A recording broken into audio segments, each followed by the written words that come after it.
Hello दोस्तों, आप सभी लोग कैसे हैं। आशा करता हूं आप सभी लोग स्वस्थ होंगे। और दोस्तों, हम क्या देखते हैं कि हमारी जीवन शैली में कभी चीज़ें व्यवस्थित रहती हैं, कभी चीज़ें अव्यवस्थित हो जाती हैं, कभी टाइम अच्छा रहता है और कभी टाइम ख़राब हो जाता है। तो ऐसे में जब हमारी जीवन शैली में टाइम ख़राब हो जाता है, चीज़ें अव्यवस्थित हो जाती है, तो हम बहुत परेशान हो जाते हैं, हम उदास हो जाते हैं और हमारा स्वभाव चेंज हो जाता है। हम चिड़चिड़े हो जाते हैं, एकांत में रहने लग जाते हैं, हमें नींद नहीं आती है, किसी से बात करना हम पसंद नहीं करते हैं, हमारा सोशल नेटवर्क ख़त्म हो जाता है और हम उसी चिंता में डूबे रहते हैं। तो इसी अवस्था को हम डिप्रेशन बोलते हैं। तो दोस्तों, आज हम इसी के बारे में बात करेंगे, डिप्रेशन के बारे में। दोस्तों, डिप्रेशन क्या है? डिप्रेशन मेरे ख्याल से कुछ भी नहीं है। ये हमारे माइंड की एक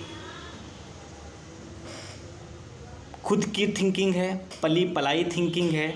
जब हम अपने माइंड में इस तरह के नेगेटिव विचार को पालते रहते हैं, उसमें डूबते रहते हैं, उदासी में रहते हैं, उसमें उदासी में डूबते रहते हैं, तो हमारे माइंड में वो चीज़ें पलती रहती हैं और हम एक ऐसी स्टेट में आ जाते हैं जब हमें एकांत में रहना अच्छा लगता है और हम बहुत ही डीप सैड में चले जाते हैं।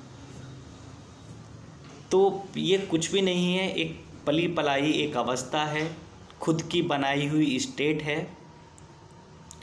तो अगर हम इसे अपनी लाइफ से दूर भगाना चाहते हैं, डिप्रेशन को अपने ऊपर हावी नहीं होने देना चाहते हैं, तो हमें क्या करना पड़ेगा? इसका क्या होम्योपैथिक ट्रीटमेंट है? आज हम बात करेंगे आगे इसी के बारे में। दोस्तों, सबसे पहली बात, हमें चीज़ों को एक्सेप्ट करना पड़ेगा, चाहे अच्छी चीज़ें हों चाहे ख़राब चीज़ें हों। जब ख़राब चीज़ें होती हैं, वो भी लाइफ का एक हिस्सा होती हैं, पार्ट होती हैं, तो उसको भी हमें एक्सेप्ट करना पड़ेगा।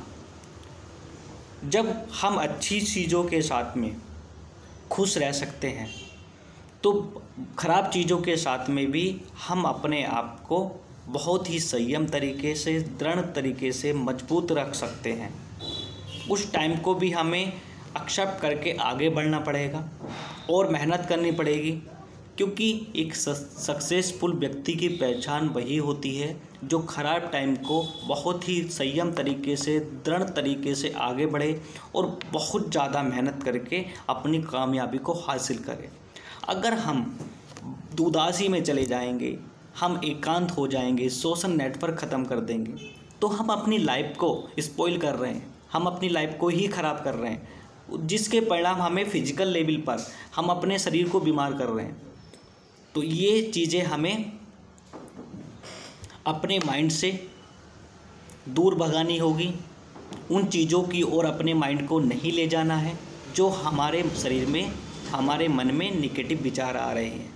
हमेशा अपने आप को पॉजिटिव रखना है, पॉजिटिव लोगों के साथ में बैठना है, अपने आप को एकदम खुशी के माहौल में बनाए रखना है, अपनी चीज़ों को शेयर करना है। शेयर हम किसी से भी कर सकते हैं, अपने माता पिता से कर सकते हैं, भाई बहन से कर सकते हैं, आपका कोई दोस्त हो उससे कर सकते हैं, आपकी गर्लफ्रेंड हो उससे कर सकते हैं, ये आप किसी को अच्छा मानते हैं, कोई रिश्तेदार हो उससे कर सकते हैं। अगर आप ये चीज़ें करते हैं तो आप डिप्रेशन में नहीं जाएंगे। और दूसरी बात, मैं उन माता पिता से कहना चाहूँगा जो अपने बच्चों की गलतियों को ज़्यादा तूल देते हैं, इशूज़ बनाते हैं और उन्हें डांटते रहते हैं, तो ऐसे में उन्हें ना डांटें, उनका सपोर्ट करें, उन्हें समझाएं, उन्हें हमेशा प्रमोट करें, मोटिवेट करें, ताकि वो और ज़्यादा मेहनत करें। और दूसरी चीज़, हमेशा काली रात के बाद में एक नया सवेरा आता है। और दूसरी चीज़ क्या होता है कि जब तक हमारी लाइफ में ख़राब समय नहीं आएगा, तो हमें अपनी गलतियों का पता नहीं चलेगा और हम मजबूत नहीं बनेंगे, दृढ़ नहीं बनेंगे। वो पथ क्या जिसमें सूल ना हो, वो धारा क्या जो प्रतिकूल ना हो। तो ये सभी चीज़ें अपने माइंड में हमेशा याद रखनी है। कभी सुख है कभी दुख है, इसी का नाम जीवन है। इसी आशा को, इसी वाक्य को हमें याद करके आगे बढ़ना है। कभी सुख भी होता है कभी दुख भी होता है, इसी का नाम तो जीवन होता है। तो इसी चीज़ को याद करके, इसी वाक्य को याद करके हमें आगे बढ़ना है, तभी हम कामयाब हो सकते हैं। और दोस्तों अब बात करते हैं कि होम्योपैथिक में इसका क्या ट्रीटमेंट है। दोस्तों जब डिप्रेशन हमारे शरीर पर, हमारे माइंड पर ज़्यादा हावी हो जाता है तो उसका ट्रीटमेंट भी है। होम्योपैथिक में क्या होता है, जब पेशेंट हमारे पास में आता है तो हम पेशेंट की सभी जो मानसिक चीज़ें हैं उन्हें कलेक्ट करते हैं। पेशेंट में मानसिक चीज़ें आई कैसे, उसमें ये इस तरह का विचार आया कैसे, उसके पास्ट में ऐसी कोई घटना तो नहीं घटी थी जिसके बाद से बंदा इस तरह की अवस्था में रहने लगा, उदासी की अवस्था में रहने लगा। उसकी एक्टिविटी कैसे हो गई, वो क्या सोचता है, क्या करना चाहता है, उसके क्या फ्यूचर ड्रीम थे। इन सब के बेसिस पे हम मेडिसिन का सिलेक्शन करते हैं और मेडिसिन प्रिस्क्राइब करते हैं। और प्लस जो मैंने आप सभी लोगों को ये चीज़ें बताई कि उसे हमें सपोर्ट करना है, प्लस उसे हमेशा पॉजिटिविटी अपने माइंड में रखनी है। अगर हम ये चीज़ें और प्लस होम्योपैथिक दवाई का सेवन करते हैं तो डिप्रेशन जैसी मनोवैज्ञानिक बीमारी को हम अपने शरीर से दूर भगा सकते हैं। ऐसे में लोग क्या करते हैं, साइकेट्रिक के पास में जाते हैं, एलोपैथिक ट्रीटमेंट लेते हैं। लेकिन एलोपैथिक ट्रीटमेंट लेने से हम अपने मनोवैज्ञानिक डिप्रेशन बीमारी को और ज़्यादा सीवियर तरीके से अपने ऊपर हावी कर लेते हैं और उसके साथ में हमारे शरीर में और बहुत सारी बीमारियां आ जाती हैं।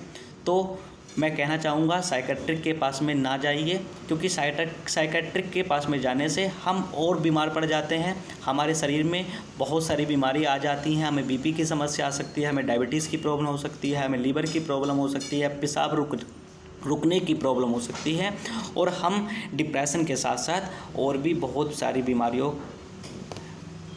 के साथ में बीमार पड़ सकते हैं। तो ऐसे साइकेट्रिक के पास में ना जाइए, होम्योपैथिक चिकित्सक के पास में जाइए और क्या करिए, आप जो मैंने आप सभी लोगों को चीज़ें बताई हैं वो आप सभी लोग फॉलो करिए। और दोस्तों आशा करता हूँ मेरी सभी बातें आप सभी लोगों को समझ आई होगी। और दोस्तों फिर मिलेंगे एक ऐसे ही अच्छे टॉपिक के साथ में। जय हिंद, जय भारत।